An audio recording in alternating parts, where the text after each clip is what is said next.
A 2020-as év abszolút bajnoki címét ünnepelhette Pálházán Foczko Ákos és Madarász Szabolcs. A Rally 2-ben autózó páros az első Pálháza rallit biztosan szívébe zárja, hiszen itt elérték azt, amit szerettek volna.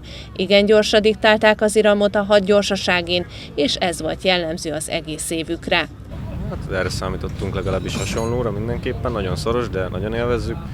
Megyünk, és akkor bízunk a lehető legjobban, de nagyon szeretnénk csinálni.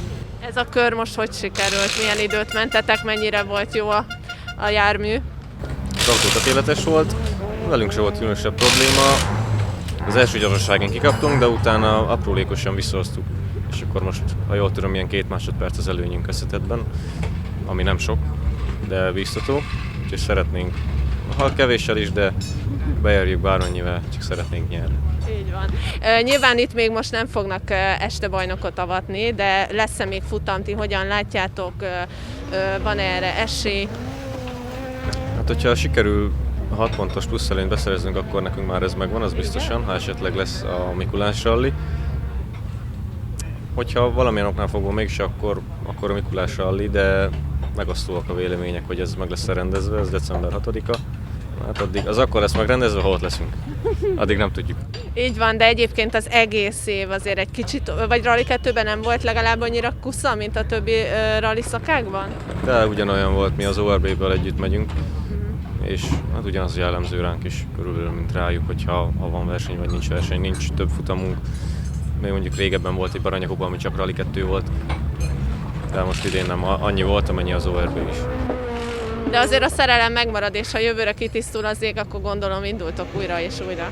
Szerintem mindenképpen. Estére kiderült, Ákosnak már nem kell izgulni a Mikulás rally miatt. Ebben az évben újra abszolút bajnok lett a Foczko Ákos Madarász Viktor páros. Nagyon szoros volt elejétől a végéig. Valójában itt a második kör, második gyorsaságján a nagy körben volt egy nagyobb szünet köztem és a Ronald között. Úgyhogy az volt igazából a döntő, de addig is nagyon-nagyon szoros volt, és végig nagyon komolyan nyomni kellett a gázt. Mint ahogy egyébként egész évben, tehát itt azért a Rally 2-ben nem nagyon lehet elóvatoskodni a dolgokat, úgy, de ez volt az eddig legszorosabb verseny. Nagy kihívások voltak ezek a pályák, ugye RC-es pályák voltak, hosszú gyorsaságok. Nagyon-nagyon tetszettek és változatosak voltak. Volt benne a széles sávos, úgymond jó minőségi úttól, a nagyon szűk, teljes sár és mindenféle kihívás elé állítottak minket ezzel, de mi nagyon szeretjük ezeket, meg 2 évvel ezelőtt is mentünk itt, és már akkor is nagyon-nagyon tetszett, úgyhogy azóta is ugyanúgy töretlen az itteni pályáknak a minőségei rally szempontjából kiválóak. Bal egy picitő, 50-re sima bal, 50-re sima bal, 100-ra bal egy gumi, és bal egy tősár. Bal egy gumi, és bal egy tősár, jobb 2 gumi. Bal 12 gumis, vége gumis, saras, rajta a jobb egy rövid gumis saras, jobb egy rövid gumis saras, 100 dob, sima jobb, bal egy gumi rövid. A Rally 2 kedvelői Janovics Rolandék és Foczkoék között várták a harcot, közben a versenyen Russo Krisztiánék is igen szépen mentek, a ködös kőkapu újhuta szakaszon mindenkinél gyorsabbak voltak. Izgalmas volt tehát ez a verseny, amit nagyon élveztek a pilóták. Ez a verseny, meg ezek a versenypályák nagyon jók igazából, tehát nagyon-nagyon trükkösek, tehát azért itt van kihívás benne bőven. Az első körünk szerintem elég jól sikerült, bár egy picit gyorsabban szerettünk volna menni, de abszolút 3. helyen állunk, tehát nem állunk rosszul. Bízunk a második körben, hogy azon igaz sötét lesz már akkor, de megpróbálnánk egy picit azért gyorsulni, hogy ezt az abszolút 3. helyet meg kellene tartanunk, meg az év végén is jól jönne nekünk.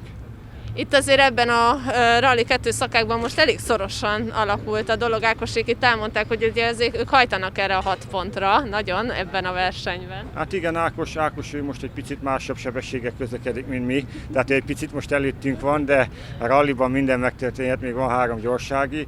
Hát ha sikerül, akkor megpróbáljuk őket elkapni. No, hát ez nagyon jó, azt hiszem, hogy a nézőknek meg főleg, hogyan ment a gép, mennyire vagytok megelégedve vele. Az autó, az hál' Istennek lekopogom, hogy teljesen jól működik, tehát semmi probléma nincs vele.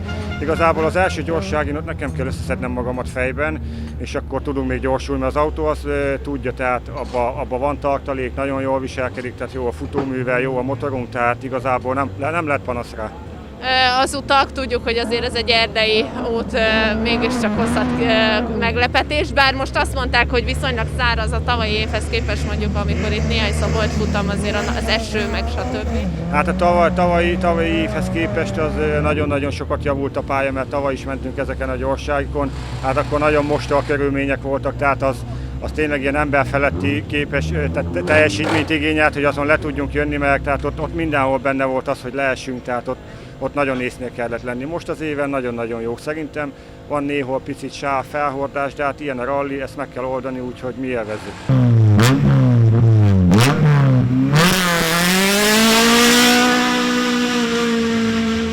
A Rally 2-ben sem volt egyformán sikeres mindenkinek a pálházi futam. Az utak és a pályák azoknak voltak szokatlanok, akik eddig Zemplén ezen vidékén ritkán jártak. Így verseny szempontjából Péter Paliéknak a Vértes rally után egy újabb kihívást jelentett a hegyközi rally. A vértesi bukás után óvatosabban autóztak Pálháza környékén, de így is sikerült összetettben a 7. helyet megszerezniük. Ez látszik is az eredményünkön, hogy eddig mindig tudtunk az elejébe menni, most rengeteget kapunk, autózunk. Én utoljára estem, én félek is, plusz ezeken a nagyon szűk sodrós pályákon én nem merek úgy menni. Úgyhogy ez nem az én pályám, ez van. De jól érezzük magunkat, nagyon jó a környék, gyönyörű helyeken megyünk, kifele főleg a völgybe, mikor jövünk etapokon. A szállásunk az kint van a Rudabányáskán, ott is nagyon szép nyugodt környezetben voltunk, bejártunk amúgy itt környéken, tegnap Mádon voltunk. Úgyhogy szívesen visszajövünk. Én nekem nagyon tetszene mondjuk, hogyha inkább Mádon mehetnénk, vagy mondjuk mennénk jobb minőségű gyorsokon, de mindegy, ezt kell megoldani, mindenkinek ezt kell megoldani. Hát most én vagyok egy kicsit hozzásuta.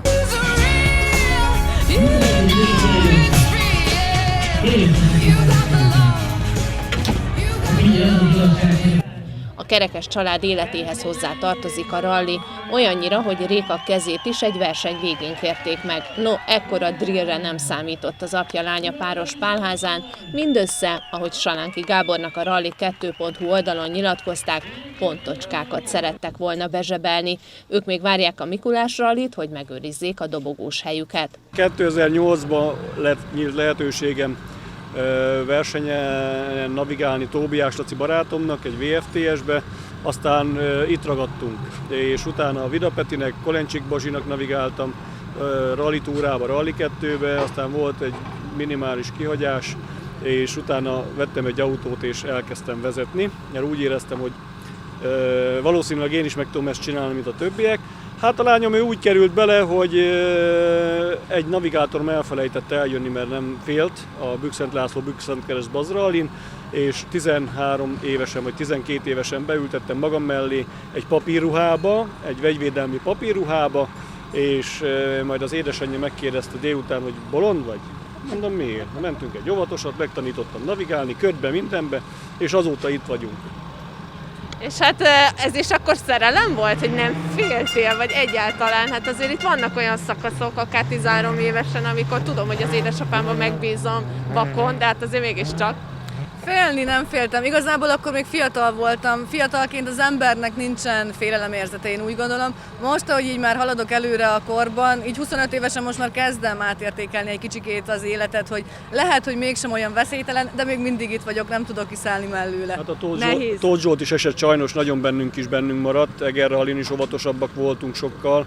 Vértesen már úgy kezdtünk egy kicsit magunkra találni, de nem feszegetjük minden áron, tehát ez nálunk inkább hobbi és szerelem, mint hogy most életre halálra itt menjünk. Jól állunk egyébként a kategóriába, mert másodikok vagyunk, azért jöttünk, hogy tartsuk a második, harmadik helyet évvégére, így december 20-án 50 éves leszek, ez lenne egy szép kupa nekem évvégén.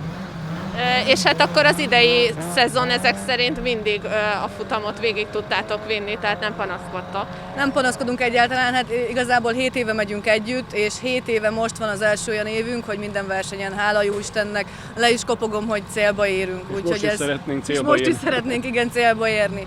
Úgyhogy reméljük, hogy ez sikerülni is fog. Na ehhez mit tett akkor hozzá ez a pálya, hogy tetszett nektek? Ez a pálya alapvetően nem lett volna rossz, mi ezen tavaly mentünk hosszúba, az tavaly nagyon kellemetlen volt, pont a 40 mm-es eső kellős közepén 5-tel nem tudtunk lefordulni a rakodó után, tehát ismertük a pályákat, tudtuk, hogy nem lesz sétagalop. Az Aranyosi völgyel ki vagyunk békülve, mert mivel én Encsen nőttem fel, encsi születésű vagyok, minden 2 hét botpiknikeztünk a szüleimmel annak idején, úgyhogy azt nem is jártuk be, csak 2-szer. Igazából volt egy megingásunk, ami nem is megingás volt, betolta az orrát egyszerűen az árokba, az egyes gyors vége felé már, ott több mint egy percig próbáltak minket kiszedni, hál' Istennek a srácok, köszönjük, hogy sikerült nekik kimenekíteni. Egy lökhárító repedéssel megúsztuk. Az autó mindent kibír. Az igen. Ez egy masszív. Egyébként ez egy nagy család, tehát hogy mennyire űzitek, hajtjátok egymást, itt ahogy a apa említette, hogy azért megtartani ezt a helyet, vagy mennyire barátkoztok így egymást? Igazából ez egy nagy család, tehát most is, hogy leértünk a gyorssal, 4-en kezdtük a napot, 3-an maradtunk, és mindenkinek jöttek be műszaki hibák, és megbeszéltük, hogy most már így 3-an mindenképpen célba szeretnénk érni, úgyhogy nem űzzük, nem hajtjuk egymást, hanem barátságosan mindenki menjen, amit tud, ahogy tudja, senki nem hajt senkit, mindenki épségbe érjen célba. A helyiek között volt egyedi rajtengedéllyel Márton Ferenc is, aki 2020-ban a vírushelyzet miatt saját kategóriájában, a Rally 3-ban keveset autózott. Itt dobogóra állhatott. Nagyon jó volt, kalandos, reggel a köd megijesztett minket azért, de hál' Istennek felszállt, reméljük este se lesz ilyen, mert most már este fogunk menni szinte sötétben mindenhol.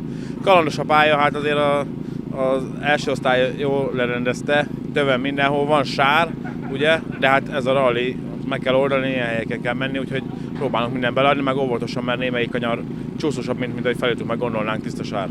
Egyébként, amikor normál verseny van, és nem megy előttetek egy ilyen szakasz, akkor azért jobban lehet erre számítani. Tehát ez most nektek nehézség. Hát nehézség, mert akkor ki van gumizva, mi úgy általában a 4 kerékhajtású autók szoktak inkább jobban letövezni, ők töveznek, ők a sarat, ők hordják fel jobban, de meg kell oldani. Nem nehézség, ez technika. Azért jó páran mondták, hogy ide-oda becsúszott az eleje, hogy azért trükkös, ez, oda kell figyelni. Ti, akik ismeritek ezt a pályát és hazai pályán vagytok, nektek hogy sikerült? Volt azért meglepetés ebből a szempontból? Volt a Komlósi völgyben, azért mi is becsúsztunk egy helyen az elejével, nagy szerencség volt, hogy kikapott az autó. De hát ez a része hazai nekünk, de van olyan része, amit nem is ismerek, meg alig jártam rajta, még az erdőbenyei részen még életemben alig jártam 2-szer. Egyébként milyen az idei szezonod? Mennyit értél végig, mennyi volt a kudarc? Hát 2 verseny volt nekünk ez a vírus miatt sajnos, és a bajnokságban második helyen voltunk, csak nem lesz bajnokságunk, mert nem lesz több verseny, nem rendeznek, úgyhogy így nem fognak értékelni minket, egyik helyen másik helyen pedig 4. helyen végeztünk a versenyen.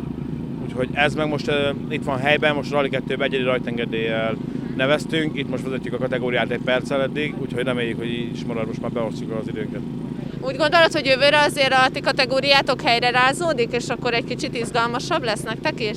Hát reméljük, hogy egész éven fognak engedni minket, hogy az a vírus helyzet kiküszöbölődik, és akkor utána már tudunk menni 4-5 versenyt, és akkor mindenki benne lesz, nem áll sokat az autó otthon, meg ilyenek, és nagyon bízunk benne.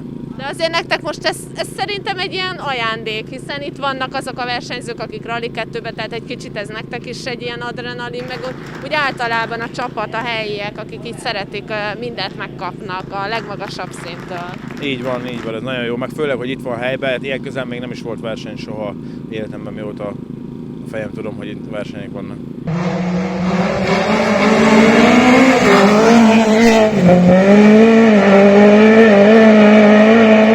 Az első Pálháza Rally befogadása és megszervezése mellett volt a helyi önkormányzat is, amit reméljük nem csak egyszeri lehetőség volt a hegyközi városnak.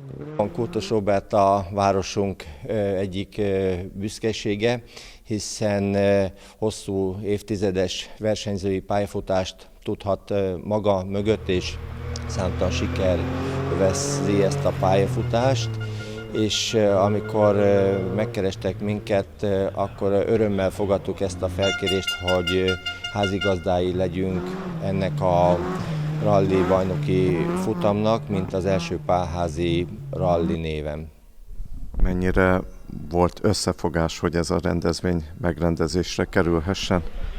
Én azt gondolom, hogy teljes körű volt az összefogás, mind a testület, mind a munkatársak, mind pedig a szervezők részéről, és nagyon hamar sikerült az alapokat lefektetni a jövőre nézve is, hogy sikeres versenyt tudjunk lebonyolítani, ezzel is megalapozva, hogy Pálháza még inkább szerepet kapjon majd a rallisport történetében. A verseny záró gyorsaságiján egy komoly baleset miatt izgultak még a versenyzők, ezt leszámítva remek futamot tudhat magáénak a város az első Pálháza rallival.